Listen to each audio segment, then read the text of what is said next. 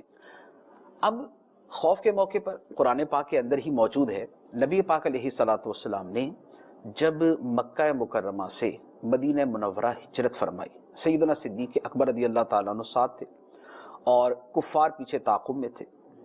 غار ثور کے اندر نبی پاک علیہ الصلوۃ والسلام تشریف فرما ہوئے، صدیق اکبر بھی ساتھ، کفار پہنچے، غار کے قریب آ گئے اور جو ہے وہ دیکھنے لگے کہ اس غار میں ہی جا سکتے ہیں۔ اب اگر وہ تھوڑا سا نیچے جھک کے دیکھتے تو پاؤں مبارک نظر آ جاتے اور سارا معاملہ وہیں پر جب وہ رک جاتا، لیکن اللہ تبارک و تعالیٰ نے انتظام فرمایا تو کافروں نے نیچے جھک کے دیکھا ہی نہیں۔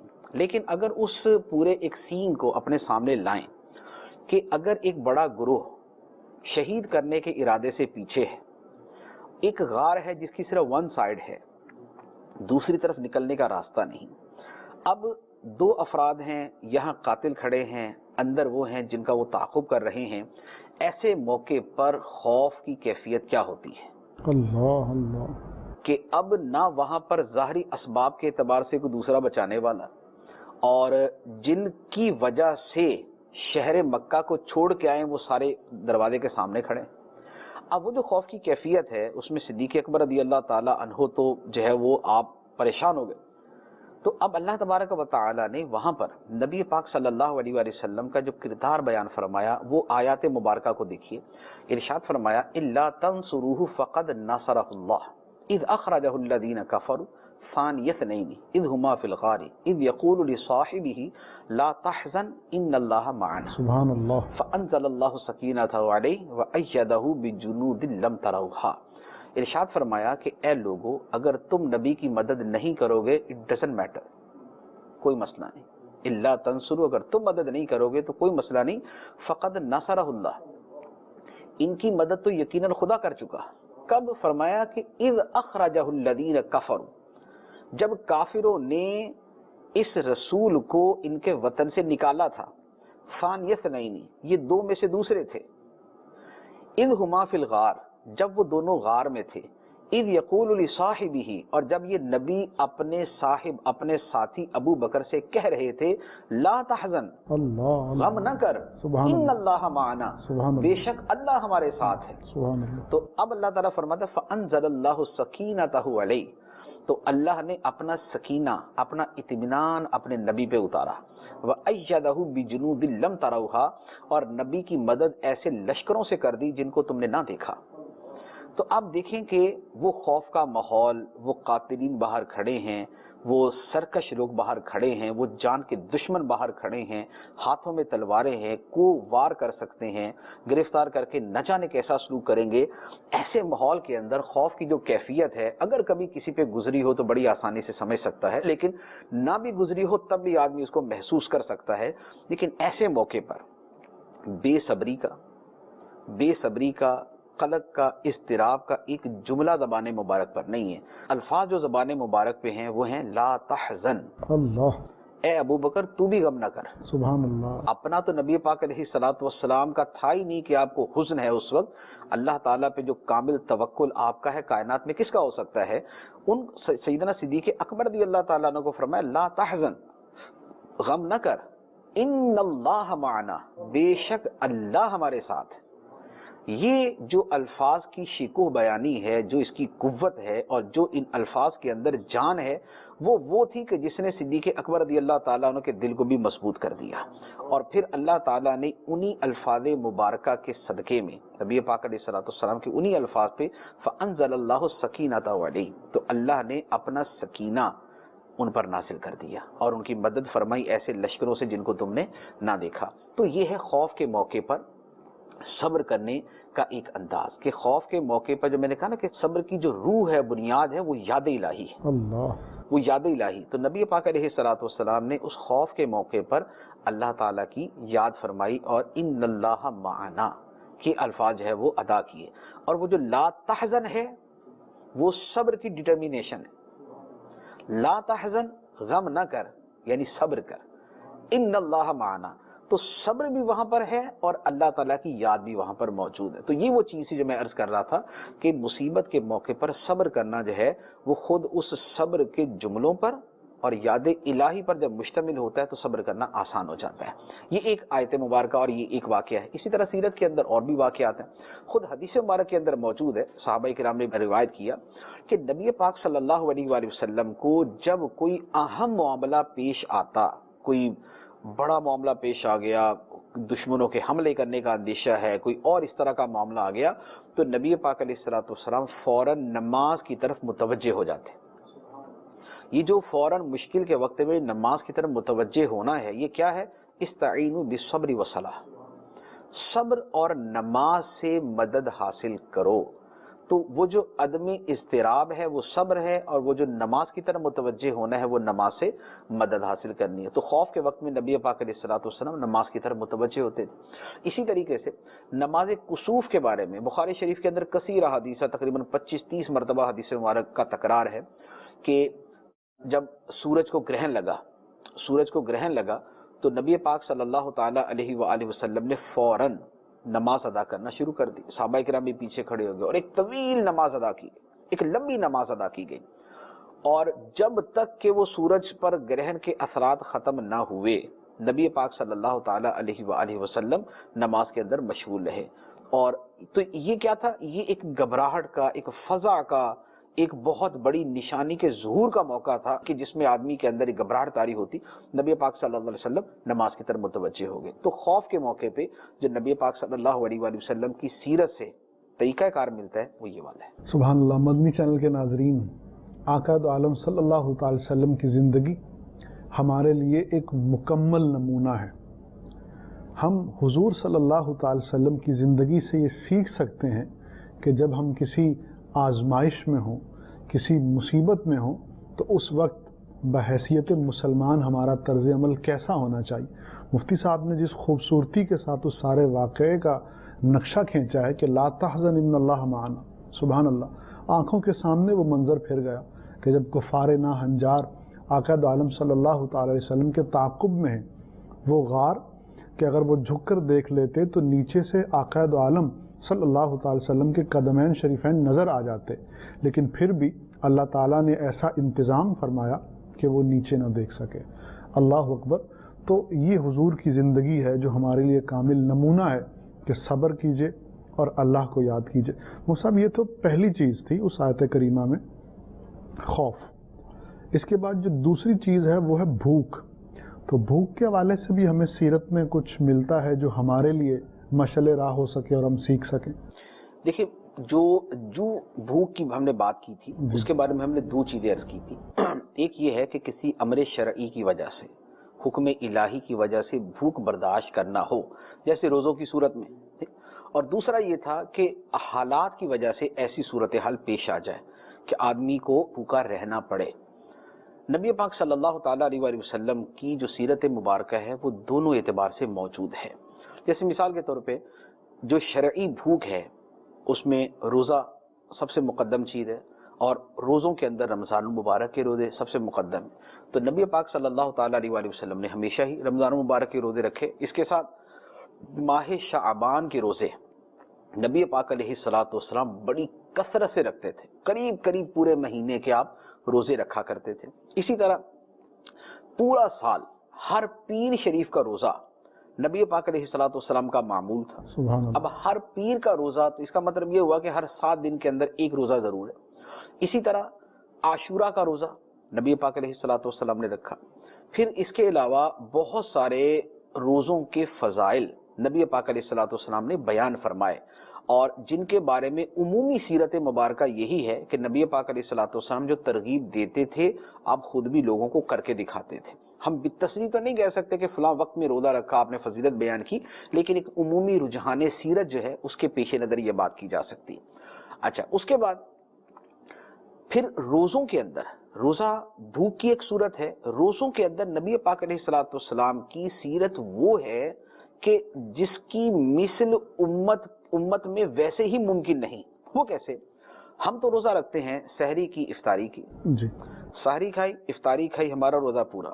نبی پاک صلی اللہ علیہ وآلہ وسلم بعض اوقات اس طرح روزہ رکھتے کہ بغیر افطار کے اگلا روزہ شروع، بغیر افطار کے اس سے اگلا بھی شروع، بغیر افطار کے اس سے بھی اگلا شروع، یعنی سحری ایک مرتبہ کھا لی، اب چل سو چل روزہ ہی چل رہا ہے، اب روزہ ہی چل رہا ہے، اور اسے کہا جاتا تھا صوم وصال۔ وصال کا مطلب ہے متصل، بغیر افطاری کے ایک روزے کو دوسرے سے متصل کر دیا، دوسرے کو تیسرے سے متصل کر دیا، تیسرے کو چوتھے سے متصل کر دیا۔ نبی پاک صلی اللہ علیہ وآلہ وسلم یہ روزے بھی رکھتے تھے، اور صحابہ کرام نے ایک مرتبہ جب دیکھا انہوں نے بھی شروع کر دیے کہ ہم بھی بغیر افطار کے اگلا روزہ، بغیر سحری کے اگلا روزہ۔ لیکن ہوا کیا کہ 2-3 دن گزرے تو صحابہ کرام کے لیے تو کھڑا ہونا مشکل ہو گیا۔ نبی پاک علیہ الصلوۃ والسلام نے فرمایا تمہیں کیا ہوا کہ کھڑا بھی نہیں ہوا جا رہا؟ عرض کی یا رسول اللہ، ہم نے آپ کو دیکھا بغیر افطار کے اگلا روزہ شروع کر رہے، بغیر افطار کے اگلا روزہ شروع کر رہے، تو ہم نے بھی شروع کر دیا۔ تو فرمایا کہ تم میں میرے جیسا ہے کون؟ اللہ ایکم مثلی، تم میں میرے جیسا ہے کون؟ سبحان اللہ، ابھی تو عند ربی یطعمنی ویسقینی، میں تو رات اپنے رب کے حضور گزارتا سبحان ہوں، اللہ، وہ مجھے کھلاتا ہے، وہ مجھے پلاتا ہے۔ سبحان اللہ، تو فرمایا کہ یہ نہ کرو، تو صحابہ کرام کو اس سے منع کر دیا، صوم وصال سے صحابہ کرام کو منع کر دیا۔ لیکن نبی پاک صلی اللہ علیہ وآلہ وسلم نے خود وہی صوم وصال رکھے۔ تو اب بھوک جو دوسروں کو کہی گئی وہ تو یہ تھا کہ سحری سے افطار تک، طلوع فجر سے لے کر غروب آفتاب تک کا روزہ ہے، لیکن نبی پاک صلی اللہ علیہ وآلہ وسلم تو اس سے 10 گنا زیادہ لمبا روزہ رکھ رہے ہیں، اس سے 10 گنا زیادہ بھوک کو برداشت فرما رہے ہیں۔ تو وہ جو ہے کہ بھوک کے ذریعے تمہیں آزمایا جائے گا، نبی پاک صلی اللہ علیہ وآلہ وسلم کی وہ جو آزمائش مبارکہ ہے وہ بھی دوسرے عام لوگوں سے بڑھ کر ہے۔ اچھا، اب یہ تو تھا کہ جو روزوں کی صورت میں تھا، اب روزوں سے ہٹ کر عام بھوک کی جو صورت ہے اس میں نبی پاک علیہ الصلوۃ والسلام کی، اس میں واقعات بہت سارے میرے ذہن کے اندر ہے، میں ایک دوسرے فرض کرتا ہوں۔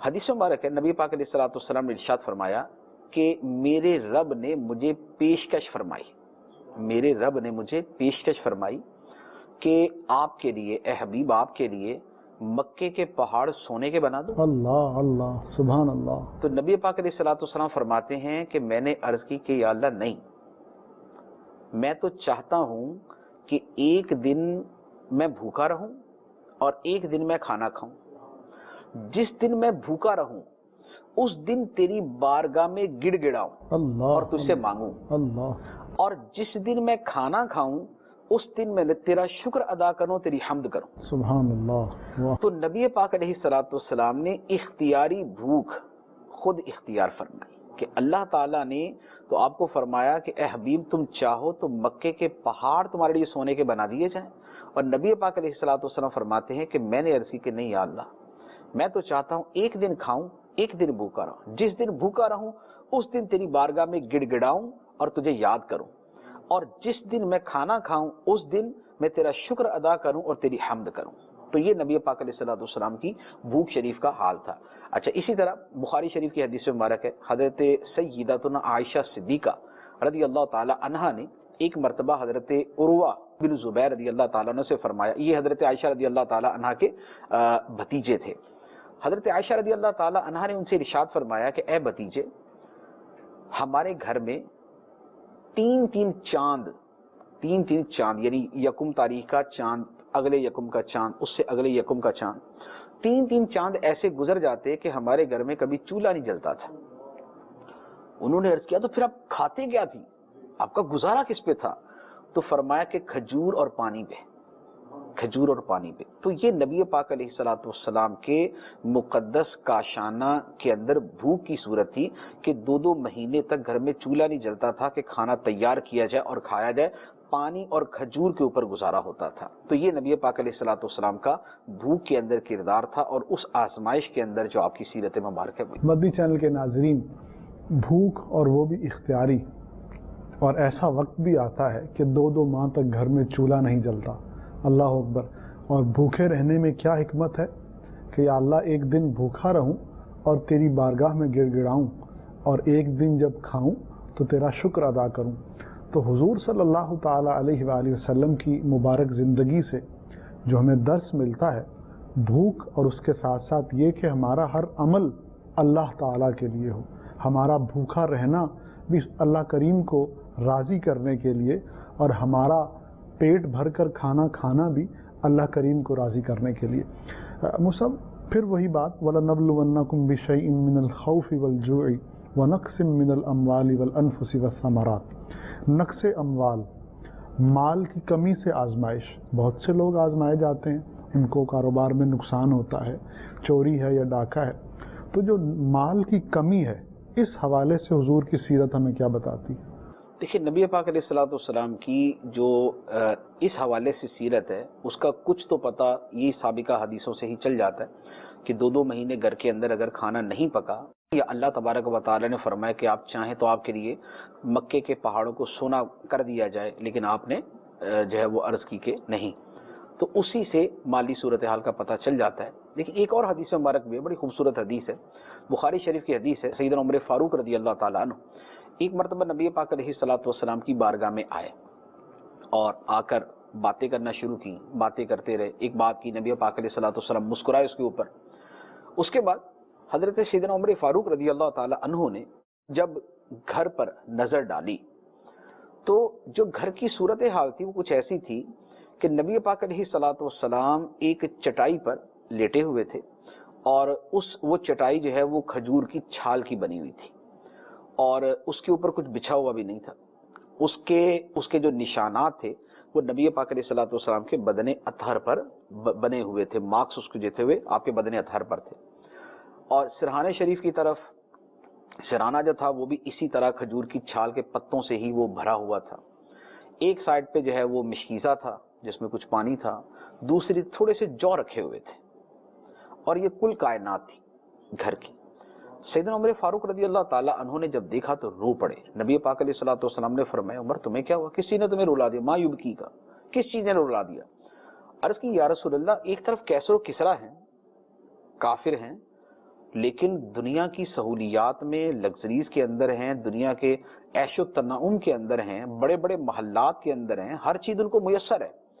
دوسری طرف آپ ہیں اللہ کے رسول، لیکن گھر کا یہ منظر کہ یہ چیزیں ہیں صرف گھر کے اندر۔ تو نبی پاک صلی اللہ تعالیٰ علیہ وآلہ وسلم نے ارشاد فرمایا، اے عمر، کیا تم اس بات پہ راضی نہیں کہ کیسر و کسرا کے لیے دنیا ہے اور ہمارے لیے آخرت ہے؟ سبحان اللہ، سبحان اللہ، بہت خوب۔ تو نبی پاک علیہ الصلوۃ والسلام نے یہ جواب ارشاد فرمایا۔ لیکن جو حدیث مبارک ہے اس سے جو مالی کنڈیشن ہے وہ سامنے آتی ہے کہ گو نبی پاک صلی اللہ، اور یہ واقعہ بھی تقریباً کوئی 7-8 سنہ ہجری کے آس پاس کا ہے، کیونکہ یہ واقعہ ایلا جو ہے یہ اس کے قریب کا واقعہ ہے، تخیر کا، ایلا کا واقعہ ہے۔ تو نبی پاک صلی اللہ تعالیٰ علیہ وسلم کا یہ وہ زمانہ مبارکہ ہے کہ جب جو کفار سے جنگیں تھیں وہ بند ہو چکی تھی، اور مسلمان خوشحالی کی طرف جا رہے تھے، اور خیبر کے جو باغات تھے ان کی بھی آمدنی جو ہے وہ پیش بارگاہ ہو رہی تھی، اور یہ ساری چیزیں، یہ سارے اسباب موجود تھے۔ اس کے باوجود نبی پاک صلی اللہ علیہ وآلہ وسلم نے اپنے گھر میں مال جمع نہیں فرمایا، وہی کہ جو ڈے ٹو ڈے جس کو کہا جائے جو گزارے کی چیزیں ہیں وہ گھر کے اندر موجود ہیں، اور نبی پاک علیہ الصلوۃ والسلام نے اسے قصدن اختیار فرمایا۔ ایک تو خود یہ جو صورتحال ہے وہی وہ ہے کہ چاہے تو جتنا جمع کر لے لیکن نہیں کیا۔ دوسرے نمبر پہ اگر یہ والے اسباب والی صورت نہ بھی ہوتی تب بھی جب اللہ تعالیٰ کی طرف سے پیشکش موجود ہے کہ آپ چاہیں تو پہاڑوں کو سونے کا بنا دیا جائے آپ کے لیے، اور نبی پاک علیہ الصلوۃ والسلام نے اپنے اختیار سے عرض کی کہ یا اللہ میں یہ نہیں چاہتا، تو یہ نبی پاک علیہ الصلوۃ والسلام کی سیرت مبارکہ مالی معاملات کے حوالے سے۔ سبحان اللہ۔ مدنی چینل کے ناظرین، ہر پہلو، ہر گوشہ ہمارے لیے سیکھنے کے لیے ہے۔ اگر آقا دو عالم صلی اللہ تعالی علیہ وسلم چاہتے تو پہاڑوں کو سونا بنا دیا جاتا، اور اللہ اکبر، دنیا بھر کی نعمتیں، آسائشیں، راحتیں آپ کی بارگاہ میں پیش کر دی جاتی، لیکن آپ نے ان تمام چیزوں کو ترک فرما دیا۔ تو صاحب آخری حصہ، پھر اگلے سوال کی طرف، انفس اور ثمرات، جانوں کا نقصان اور پھلوں کا نقصان یا ثمرات کی جو بھی تعبیر ہو، تو اس حوالے سے سیرت ہماری کیا رہنمائی کرتی ہے؟ انفس اور ثمرات انفس سے مراد جانوں کا نقصان اور ثمرات سے مراد اگر وہی کھیتی اور مال کا ہی لیا جائے تو پھر تو یہ جدا ہو جائیں گے، لیکن ثمرات سے مراد اگر اولاد لی جائے جیسے امام شافعی رحمۃ اللہ علیہ نے فرمایا تھا تو یہ پھر جانوں کا نقصان بھی کسی قریبی عزیز کا دنیا سے چلے جانا، ثمرات جو ہے وہ اولاد کا دنیا سے چلے جانا، وہ صورت نبی پاک صلی اللہ علیہ وآلہ وسلم کی سیرت مبارکہ میں یہ والی آزمائش کی صورت بھی موجود۔ اب سب سے پہلے تو آپ یہ دیکھیں کہ نبی پاک صلی اللہ علیہ وآلہ وسلم کی ولادت مبارکہ سے پہلے آپ کے والد گرامی دنیا سے تشریف لے جا چکے تھے، پھر نبی پاک علیہ السلام کی عمر مبارک 6 سال ہوئی تو آپ کی والدہ دنیا سے تشریف لے، پھر اس کے بعد 8 سال کے تھے تو آپ کے دادا عبد المطلب دنیا سے چلے گئے، پھر اس کے بعد ابو طالب نے آپ کو پالا، نبی پاک علیہ السلام کی پرورش کی، اور جس زمانے میں کفار کے مقابلے میں ابو طالب آپ کی حمایت میں تھا، اس زمانے کے اندر کیا ہوا کہ جب صرف یہی ظاہری دنیاوی اعتبار سے سہارا ہے تو وہ بھی رخصت، اور نبی پاک علیہ السلام اس وقت اس ظاہری سہارے سے بھی دور ہو گئے۔ پھر حضرت سیدتنا خدیجہ الکبریٰ رضی اللہ تعالی عنہا، جن کی نبی پاک علیہ السلام کو مالی بھی، اخلاقی بھی، مورلی بھی، ہر اعتبار سے سپورٹ تھی، اور ایک جذبہ دینے کے اندر، ہمت بندانے کے اندر، تسلی دینے کے اندر، غم خاری کے اندر، بات سننے کے اندر، سب چیزوں کے اندر ان کی پراپر جو ہے ایک ان کا رول تھا، وہ بھی دنیا سے تشریف لے گئے۔ نبی پاک علیہ السلام نے ان تمام مواقع پر آپ کی سیرت مبارکہ کی جو بھی صورت سامنے آتی ہے اس میں یہی ہے کہ آپ کی زبان مبارک پر کبھی کوئی بے صبری کا جملہ نہیں، وہی اللہ تبارک و تعالیٰ کی طرف متوجہ ہونا۔ پھر نبی پاک علیہ السلام کے مختلف روایتوں کے اعتبار سے 3 شہزادے تھے یا 4 شہزادے تھے، وہ سارے کے سارے نبی پاک علیہ السلام کی مبارک آنکھوں کے سامنے ہی دنیا سے تشریف لے گئے۔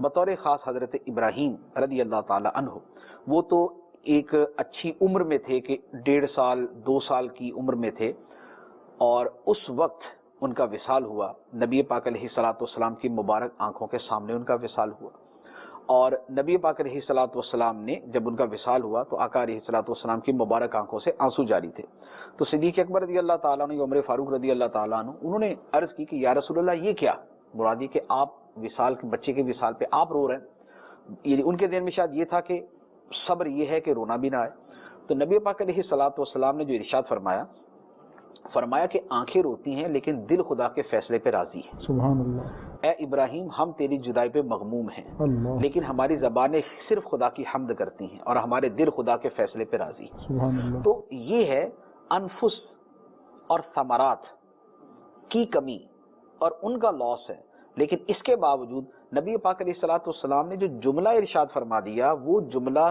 صبر کی پوری روح ہے۔ سبحان اللہ۔ وہ صبر کی پوری روح ہے کہ آنکھوں سے آنسوں کا بہنا جو ہے یہ ایک فطری چیز ہے، اس کو جبراً روک لینا جو ہے وہ صبر کے لیے ضروری نہیں ہے۔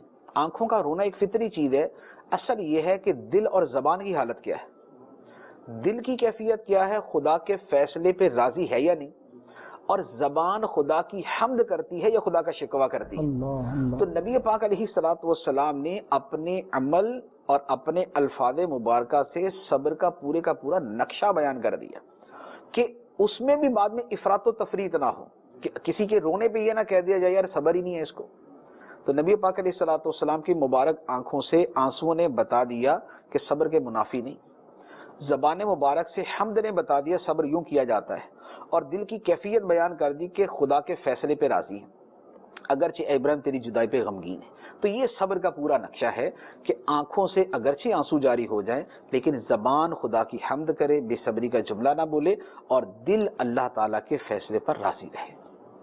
جی سبحان اللہ۔ مدنی چینل کے ناظرین، آقا دو عالم صلی اللہ تعالی علیہ وسلم کی مبارک زندگی ہر لحاظ سے ہمارے لیے مکمل نمونہ ہے، اور حضور صلی اللہ علیہ وسلم نے تکالیف پر صبر فرمایا، ہمارے لیے نمونہ، یہ سب ہمارے سیکھنے کے لیے ہے۔ تو اللہ تعالی ہمیں بھی مصیبت کے اوقات میں صبر کرنے کی توفیق عطا فرمائے، اور آقا دو عالم صلی اللہ علیہ وسلم کے نقش قدم پر چلنے کی توفیق عطا فرمائے۔ صلو علی الحبیب صلی اللہ تعالی علی محمد صلی اللہ علیہ وسلم۔